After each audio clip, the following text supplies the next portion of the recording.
नाशिकमधून एक धक्कादायक बातमी समोर येते। नाशकात माजी नगरसेविकेच्या पतीसह चौघांवर हल्ला केल्याची घटना घडली आहे। वाढदिवसाच्या कार्यक्रमातल्या कर्कश आवाजावरून हटकल्यामुळे हा हल्ला झाल्याची माहिती आहे, तर 3 ते 4 जणांनी हा हल्ला केलाय।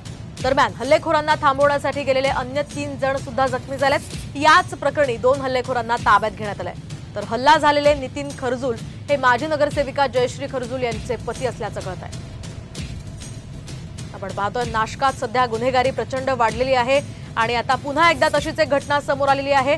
माजी नगरसेविकाच्या पतीसह चौघांवर हल्ला केल्याची ही घटना घडलेली आहे। तर वाढदिवसाच्या कार्यक्रमामध्ये कर्कश आवाज केल्यावरून हा हल्ला झालाय आणि या सगळ्या प्रकरणाच्या पार्श्वभूमीवर पोलीस अधिक तपास करतात। या प्रकरणी 2 हल्लेखोरांना ताब्यात घेण्यात आलंय। शिवाय हल्ला झालेले नितीन खरजूल हे सध्या जखमी असल्याचं सुद्धा कळत आहे। त्यांच्यावर उपचार सुरू आहे एका खासगी रुग्णालयामध्ये।